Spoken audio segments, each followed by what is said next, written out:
So here's where I messed up. I'm not really used to taking the train. Maybe if you're used to all that, you'd probably do much better than me. I was checking Google Maps and it has like the lines for you, but it kept on changing, and so that kind of got a bit cumbersome. Like the train would like leave, so there's like different times that are happening. And I was like, okay, each ticket costs about €8. I totally got a ticket to Roma Tiburtina, but I didn't really quite understand it. I didn't see that destination anywhere overhead. So I was like, which one am I going to? And I realized that in hindsight, those destinations, that's kind of like the end point. The ticket that I got was stop along the way. But being new to all this, I was like, what did I just get a ticket for? And am I at the right spot? I was really confused. They actually had 2 designated employees, it seems like, there to help you. And there was, a few people talking to them, so I went to this guy that was at the ticket counter, but he seemed super cranky and wasn't really interested in helping a tourist this morning. And he was like, go over there. And I was like, I want to make sure I got the right ticket. And he was like, go over there, they'll help you. And so he brushed me off. Oh, this is my first interaction with somebody in Italy besides, the flight attendants. So didn't feel great. And I was like, oh boy, okay, interesting. People can get cranky sometimes, that's, normal. So it was my turn to ask the attendants there, and they're like, okay, you're gonna be at this platform. I was sitting on that platform, and I was like, but which train is correct? Like, do I wait for the next train, this train? And I don't know, I was like, of course, dehydrated and overtired, and I had no idea what I was doing.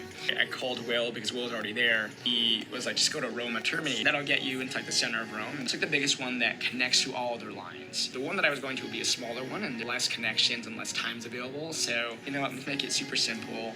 I'm just gonna go back out. I'm gonna get another ticket. I was hoping I could just use the same ticket that I got. The ticket that I got actually didn't say the destination on there, so I was like, can I just use the same ticket? They said no. So I was like, okay.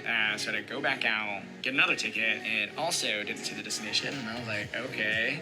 And then I ran over there because the train was about to leave, and I was like, I was there for like, oh my God, seems like an hour just trying to figure everything out. Okay, I just need to get out of here. Realized that, oh my God, I had read and heard about needing to validate your ticket before you got onto the train. And everybody else that passed me, there's these green machines that you're supposed to do that. And the reason why is because that if you don't validate your ticket, and this is a paper handheld ticket, they don't do it on the train like they do in the States. So if you don't validate it beforehand and they catch you on the train, you can actually get fined. Everybody else had these long, receipt paper-like tickets, and they would insert it in the machine and get it validated. And I'm confused because I thought there's like a QR code, and it looked like a QR code, and so then I was trying to scan it as far as putting it on the machine, and it wasn't scanning, and I was like, is this machine not working? And I go to a different machine, and I looked so lost. And so I just started I was just stand there, observe. What if I can just insert my ticket like everybody else? And that's exactly what you're supposed to do.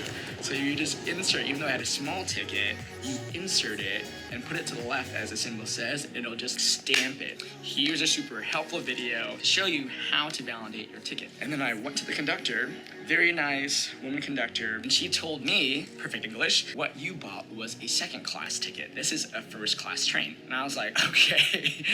And she's like, well, either you can wait for the right train on that platform, or you can upgrade your ticket to first class. It'd be an additional €8. At that point I was like, just take my money, okay? Just get me out of here. She got out her little ticket thing. She made it really easy. Get my credit card right then and there, and I was able to hop on the train. And then so I didn't really have a designation. See, I just kind of hopped on. So if you're new to Italy and you're trying to get to Rome, just go to Roma Termini first. It's gonna give you all the options. It's the easiest to get to.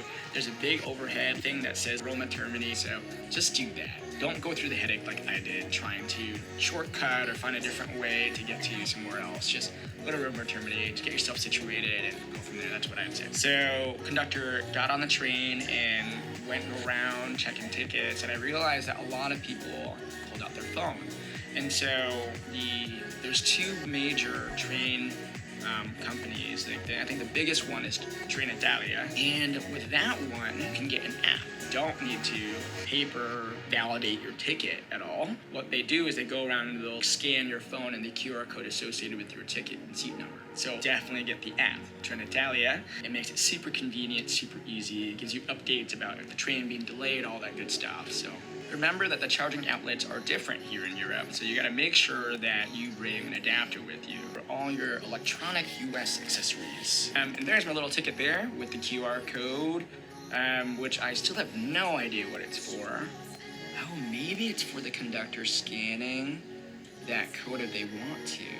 Not really sure. And then before you know it, I was out with Roma Termini. Being super exhausted and dehydrated, I was like, you know what, let me just get myself set up with a SIM card right now. There's this one that I wanted to try called Wintry, and that one actually combined 2 major carriers, and I read that it would be like best coverage. And I was gonna go a lot of trips throughout Italy, and I wanted to make sure that I would still have good service no matter where I was. But I kind of confused it with this one, which is a TIM card, and about 33 euros and 19 cents, which multiplied by the conversion rate, which ended up being $35.32. And honestly, for the entire 3 weeks, it worked out pretty well. I would actually go with it again.